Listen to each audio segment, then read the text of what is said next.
Inquest നടപടിക്രമങ്ങൾ പൂർത്തിയായിരിക്കുന്നു, ഏകദേശം പൂർത്തിയായി കഴിഞ്ഞിരിക്കുന്നു. അല്പസമയത്തിന് ഇപ്പോൾ ആംബുലൻസിൽ നിന്ന് സ്ട്രെച്ചർ പുറത്തേക്ക് എടുത്തു എന്നാണ് നമുക്ക് മനസ്സിലാക്കാൻ കഴിയുന്നത്. അതിൻ്റെ ദൃശ്യങ്ങളാണ് നമ്മൾ കണ്ടുകൊണ്ടിരിക്കുന്നത്. മൃതദേഹം ആരൊക്കെയോ അങ്ങോട്ടേക്ക് കൊണ്ടുവരുന്നുണ്ട്. എനിക്ക് തോന്നുന്നു അവരുടെ ബന്ധുക്കളോ മറ്റാരെങ്കിലും ഒക്കെ ആയിരിക്കും അങ്ങോട്ടേക്ക് എത്തിച്ചിട്ടുണ്ട്. ഏതായാലും ഈ ഇൻക്വസ്റ്റ് നടപടികൾ നടക്കുന്ന പ്രദേശത്തേക്ക് എത്തിച്ചിട്ടുണ്ട് എന്നാണ് നമുക്ക് മനസ്സിലാക്കാൻ വേണ്ടി കഴിയുന്നത്. അഴുകിയ നിലയിലാണ് മൃതദേഹം കണ്ടെത്തിയിരിക്കുന്നത്. അത് സ്വാഭാവികമാണ്, കാരണം ഇത്രയും ദിവസമായല്ലോ മൃതദേഹം അടക്കം ചെയ്തിട്ട്. അപ്പോൾ സ്വാഭാവികമായും അത് ജീർണിച്ച നിലയിൽ തന്നെയായിരിക്കും കണ്ടെത്തുക. ആ രീതിയിലുള്ള ബുദ്ധിമുട്ടുകളൊക്കെ അവിടെ നിൽക്കുന്നവർ സഹിക്കേണ്ടി വരുന്നു എന്നതാണ്. നമ്മുടെ റിപ്പോർട്ടർമാരടക്കം അത് സഹിക്കേണ്ടി വരുന്നു എന്ന വലിയൊരു സാഹചര്യം നമ്മുടെ മുൻപിലുണ്ട്. ഏതായാലും ഏതോ ബന്ധുവിനെയോ മറ്റോ അങ്ങോട്ടേക്ക് എത്തിച്ചിട്ടുണ്ട് എന്നാണ് ഇപ്പോൾ മനസ്സിലാക്കാൻ കഴിയുന്നത്. ഏതായാലും അവിടെ ഇൻക്വസ്റ്റ് നടപടികൾ വളരെ വേഗത്തിൽ പോയിക്കൊണ്ടിരിക്കുകയാണ്. സ്ട്രക്ചറൊക്കെ എടുത്ത് പുറത്തേക്ക് വെച്ച് കഴിഞ്ഞിരിക്കുന്നു. ഇനി വളരെ വേഗത്തിൽ അത് ആംബുലൻസിലേക്ക് മൃതദേഹം മാറ്റും, എന്നിട്ട് തിരുവനന്തപുരത്ത് മെഡിക്കൽ കോളേജിലേക്ക് കൊണ്ടുവരും. അവിടെ പോസ്റ്റ്മോർട്ടത്തിനുള്ള നടപടിക്രമങ്ങളൊക്കെ ഒരുക്കി കഴിഞ്ഞിരിക്കുന്നു. വളരെ വേഗത്തിൽ പോസ്റ്റ്മോർട്ടം നടപടികൾ പൂർത്തിയാക്കി അതിന്റെ കാരണം എന്താണ് എന്ന് നമുക്ക് മനസ്സിലാക്കാൻ കഴിയുമെന്നാണ് പ്രതീക്ഷിക്കുന്നത്. ഇൻക്വസ്റ്റ് നടപടികൾ പൂർത്തിയായിരിക്കുന്നു. ഏകദേശം ഒരു 25 മിനിറ്റ് മുൻപാണ് മൃതദേഹം കല്ലറയ്ക്കുള്ളിൽ കണ്ടെത്തിയത്. ഇരിക്കുന്ന നിലയിലായിരുന്നു മൃതദേഹം കണ്ടെത്തിയത്. സുഗന്ധദ്രവ്യങ്ങളും ചന്ദനത്തിരിയും ഒക്കെ വെച്ചാണ് ആ മൃതദേഹം ആ കല്ലറയ്ക്കുള്ളിൽ അടക്കം ചെയ്തിരുന്നത്. ആ രീതിയിൽ ആ മൃതദേഹം കണ്ടെത്തുകയും അത് പുറത്തെടുത്ത് ഇൻക്വസ്റ്റിന് വേണ്ടി കല്ലറയ്ക്ക് തൊട്ടപ്പുറത്ത് തയ്യാറാക്കിയിരുന്ന പ്രത്യേക ആ ടാർപോളിൽ വെച്ച് തയ്യാറാക്കിയിരിക്കുന്ന പ്രത്യേക ഇടത്തിലേക്ക് മാറ്റി അവിടെ ഇൻക്വസ്റ്റ് നടപടികൾ പൂർത്തിയാക്കുന്നു. ഇൻക്വസ്റ്റ് നടപടികൾ പൂർത്തിയാക്കി വളരെ വേഗത്തിൽ അല്പസമയത്തിനകം തന്നെ തിരുവനന്തപുരത്ത് മെഡിക്കൽ കോളേജിലേക്ക് പോസ്റ്റ്മോർട്ടത്തിന് വേണ്ടി കൊണ്ടുപോകും.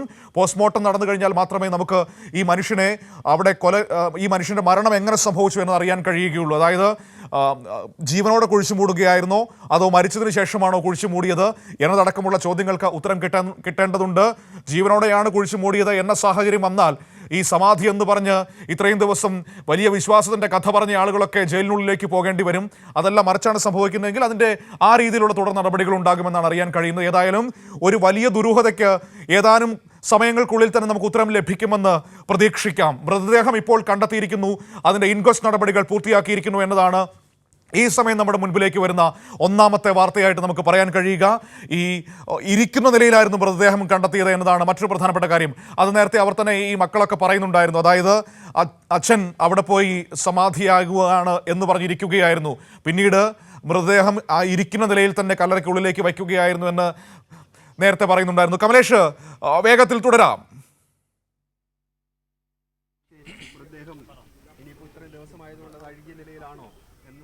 മനു, മൃതദേഹം അഴുകിയ നിലയിലാണെന്ന് തന്നെയാണ് നമുക്കിപ്പോൾ മനസ്സിലാക്കേണ്ടത്. ഈ പോലീസ് ഉദ്യോഗസ്ഥരും മറ്റു ഉദ്യോഗസ്ഥരും എല്ലാം തന്നെ മാസ്ക് ധരിച്ചാണ് ഇവിടെ നിൽക്കുന്നത്. ഏതായാലും വലിയ തരത്തിലുള്ള ദുർഗന്ധം അവിടെ നിന്നും വരുന്നുണ്ട് എന്ന് തന്നെയാണ് നമുക്കിപ്പോൾ നിങ്ങളുടെ ബുദ്ധിമുട്ട്, കമലേഷിന്റെയും നമ്മുടെ ക്യാമറമാന്റെയൊക്കെ ബുദ്ധിമുട്ട് എനിക്ക് മനസ്സിലാകുന്നുണ്ട്. പക്ഷേ ഈ ഘട്ടത്തിൽ നമുക്കത് സഹിക്കുകയേ പറ്റുകയുള്ളൂ, കാരണം വാർത്ത നമുക്ക് പുറത്തെത്തിക്കണമല്ലോ.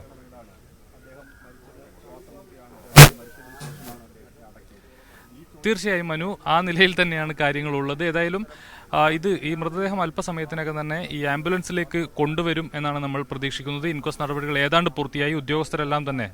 ചില ഉദ്യോഗസ്ഥരെല്ലാം തന്നെ ഈ ടർപ്പ കെട്ടി മറച്ചതിൻ്റെ അകത്തു നിന്നും പുറത്തേക്ക് വന്നിട്ടുണ്ട്. ആർ ഡി ഒ ആയിട്ടുള്ള സബ് കളക്ടർ അടക്കം ഇതിനകത്ത് ഉണ്ട് എന്ന് തന്നെയാണ് നമുക്ക് മനസ്സിലാക്കാൻ കഴിയുന്നത്. ഏതായാലും നടപടിക്രമങ്ങൾ പുരോഗമിക്കുകയാണ്.